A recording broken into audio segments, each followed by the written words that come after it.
Definisi lain tentang teks negosiasi adalah negosiasi merupakan proses penetapan keputusan secara bersama antara beberapa pihak yang memiliki keinginan berbeda. Kemudian yang kedua adalah negosiasi merupakan suatu cara untuk menetapkan keputusan yang dapat disepakati oleh dua pihak atau lebih untuk mencukupi kepuasan pihak-pihak yang berkepentingan. Dalam kegiatan negosiasi terkandung ciri-ciri sebagai berikut. Melibatkan dua pihak atau lebih, baik secara perorangan, kelompok, maupun perwakilan organisasi atau perusahaan. Yang kedua, pada umumnya berbentuk komunikasi langsung, tatap muka, menggunakan bahasa lisan didukung oleh gerak tubuh dan ekspresi wajah. Dalam komunikasi tertulis, negosiasi dinyatakan dalam bentuk surat, misalnya berupa surat penawaran dan surat permintaan penawaran. Ketiga, mengandung konflik, pertentangan, ataupun perselisihan. Yang keempat, menyelesaikannya melalui tawar-menawar, bargain, atau tukar-menukar, barter.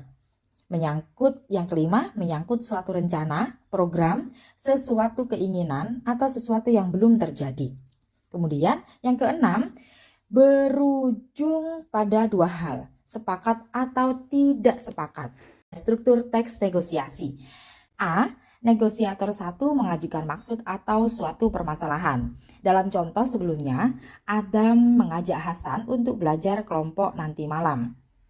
B. Pihak mitra bicara atau negosiator 2 menyanggah dengan alasan tertentu. Dalam contoh sebelumnya, Hasan menolak dengan alasan rumah Adam terlalu jauh.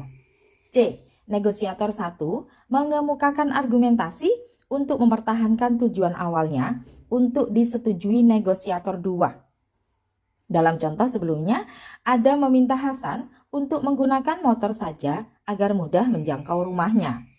Kemudian yang D, negosiator 2 kembali mengemukakan penolakan dengan alasan tertentu pula. Dalam contoh sebelumnya, Hasan tetap mengatakan tidak bisa karena motornya dipakai kakaknya.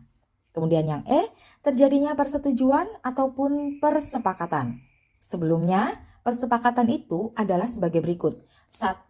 Belajar kelompok dilakukan di rumah Hasan. 2. Selama belajar kelompok, Hasan harus menyediakan makanan untuk Adam. Nah, secara umum, struktur teks negosiasi sering diawali dengan orientasi atau pengenalan topik atau masalah, diikuti dengan pengajuan, penawaran, dan diakhiri dengan persetujuan. 1. Orientasi atau pengenalan topik atau masalah negosiasi merupakan bagian dari teks yang mengungkapkan permasalahan yang akan dinegosiasikan. Topik atau masalah itu disampaikan oleh salah satu negosiator atau oleh kedua-duanya. Contoh, Lina, mobilmu masih ada, Yan? Yani, masih? Kamu tertarik? Dalam cuplikan tersebut, masalah negosiasi disampaikan oleh Lina dalam bentuk pertanyaan dan difokuskan oleh Yani, yakni tentang ketertarikan atas suatu mobil. Perhatikan pula contoh berikut. Dinar, bagaimana rencana pengurus OSIS untuk pergi ke Pantai Pangandaran? Apa sudah jadi? Hadi, pengurus OSIS yang lain maunya ke Jakarta saja. Nah, dalam cuplikan tersebut, masalah yang dinegosiasikan adalah rencana pengurus OSIS piknik ke Pangandaran. Dalam teks negosiasi lainnya, bagian penentuan masalah seringkali diabaikan. Negosiasi langsung pada bagian pengajuan. Cuplikan tersebut menyatakan kesepakatan antara Adam dengan Hasan untuk belajar bersama.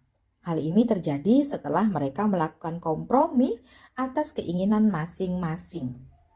Nah, demikian tadi. Nah, selanjutnya struktur teks negosiasi berupa orientasi, pengajuan, penawaran, dan kesepakatan. Di dalam orientasi ada pengenalan topik atau masalah.